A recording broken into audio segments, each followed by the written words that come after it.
Hey galera do sétimo ano, tudo beleza? This is Mr. Rocha. Hoje a gente vai ter uma video lesson bem curtinha, só para a gente rever rapidamente o verbo to be, só que no passado. Vocês já estudaram desde o sexto ano, se brincar até bem antes disso, o verbo to be, não é isso? I am, you are, he is, she is, it is, we are, you are, they are. Vocês já estão até cansadinhos de ver esse verbo, né? Embora a gente precise praticar um pouquinho, principalmente na oralidade. Só que agora, nessa unidade, como vocês viram nas últimas 2 semanas, a gente está estudando esse verbo, só que no passado. No passado. Então, eu vou colocar aqui rapidinho, no cantinho do quadro, vai caber aqui, ó, a conjugação dele no passado, né? Então, para I, vocês vão dizer I was. É como se fosse eu era ou eu estava, dependendo do contexto. Aí para you, vocês vão usar essa forma, were, olha a pronúncia, were. Para he, para she e para it, ou seja, quando vocês estiverem falando de alguém ou de algo, aí vocês vão usar a forma was, semelhante para I, a mesma forma, melhor dizendo. E para o plural, ou seja, nós, vocês e eles ou elas, vocês também vão usar a forma were. Então, relembro que no presente vocês têm am, is e are, 3 formas. Já no passado a gente só tem 2, o was e o were. Então, de um certo modo, é mais fácil para a gente aprender. Então, na prática, para vocês dizerem algo do tipo, Mr. Rocha, eu estava ontem na casa do meu tio.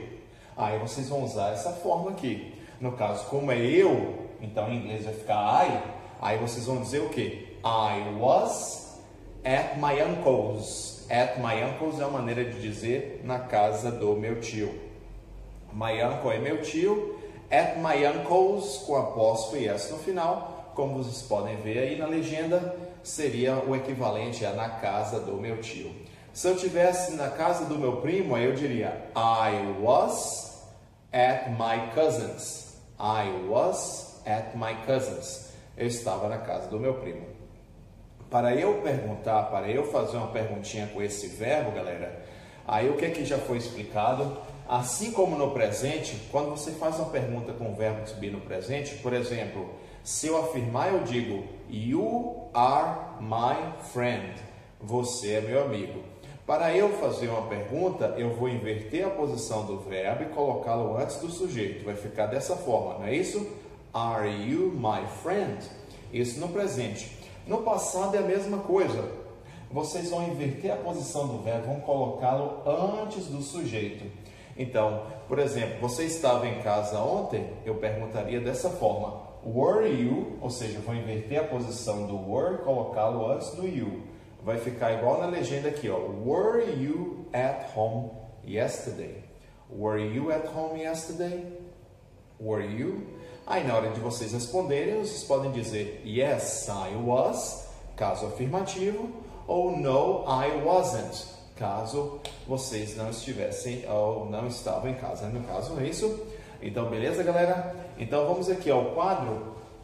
Eu coloquei 4 exemplos bem simples com o verbo to be no presente. Então, primeiro aqui, I'm at home now, que literalmente eu estou em casa agora gravando essa video lesson. Então, I'm at home now. Como eu estou falando de agora, obviamente eu tenho que usar o verbo na sua forma presente, não é isso? Para eu falar de ontem, final de semana passado, domingo passado, algum tempo atrás, 1 hora atrás, aí eu tenho que usar o passado. Eu não posso dizer I am falando do passado, eu tenho que dizer I was. Então, se eu quisesse fazer uma construção semelhante falando de ontem de manhã, então eu diria mais ou menos assim, ó. I was at home yesterday morning. Yesterday morning ficou aí no vácuo porque o quadro ficou pequeno, mas tá bom aqui. I was at home yesterday. Você está falando de um período acabado, ou seja, passado, como yesterday, que é ontem, aí vocês têm que dizer I was. Caso vocês quisessem dizer que vocês não estavam, ou seja, colocar o verbo na negativa, Aí ficaria colocar aqui embaixo, I wasn't, que é a abreviação de was not. Então, I was not. Tranquilo, galera? Vamos para o segundo exemplo. Agora falando de alguém, ou seja, terceira pessoa do singular, né? Porque estamos falando só de uma pessoa. Então, Paul é singular. Paul is at work right now. Paul está no trabalho nesse exato momento. Right now, geralmente traduzido dessa forma. O right está enfatizando now. Então, right now, exatamente agora, nesse exato momento, ok? Agorinha, right now. Então, essa é a função do right, intensificando o now aqui. Então, Paul is at work right now. Paul está no trabalho nesse exato momento. Para eu falar de ontem, ou noite passada, domingo passado, semana passada, ok? 2 horas atrás, vamos fazer assim, 2 horas atrás. Então, eu vou dizer Paul was, porque para he eu uso was. Então, Paul was at work 2 hours ago. 2 hours, não coube, coloquei aqui embaixo. 2 hours ago. Esse ago é como se fosse o nosso atrás falando de tempo, né? Então, 1 hora atrás, 1 hour ago. 2 horas atrás, 2 hours ago.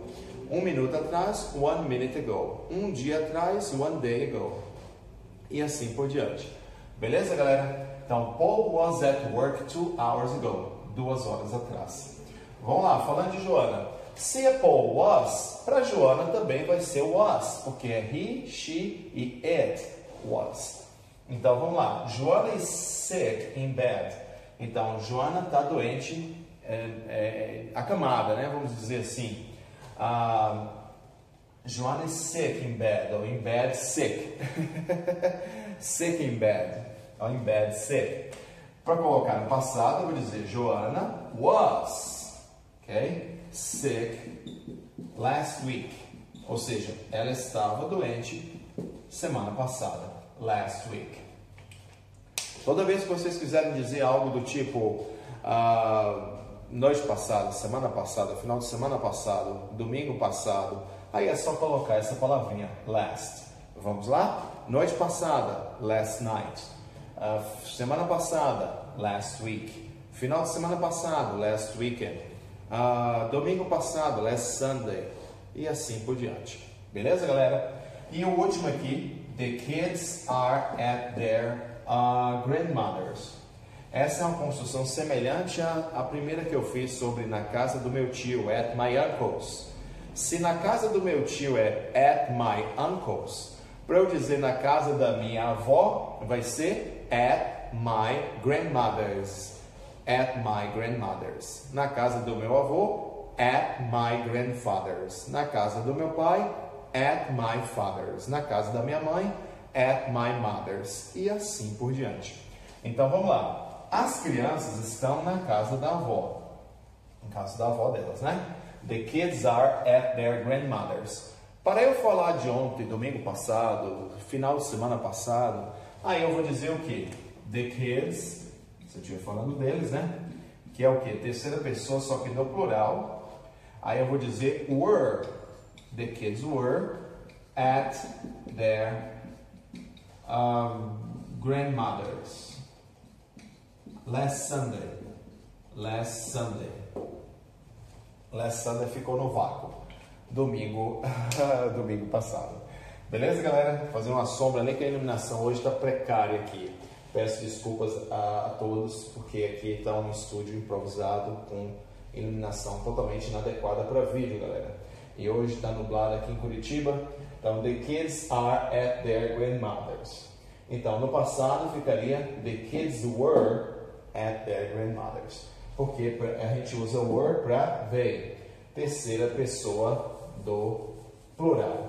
Beleza, galera? Só mais um detalhe. Assim como eu disse que a negativa de was fica wasn't, a negativa de were vai ficar weren't. Caso eu quisesse dizer que elas não estavam, eu vou dizer the kids weren't at their grandmothers. The kids weren't seria a negativa. Tranquilo, galera? É só mais um short video lesson, ou seja, um videozinho bem curto para a gente revisar, né, o verbo to be no passado, que vai cair, assunto qual vai cair na nossa prova semana que vem. See you guys. Thank you for watching. Bye.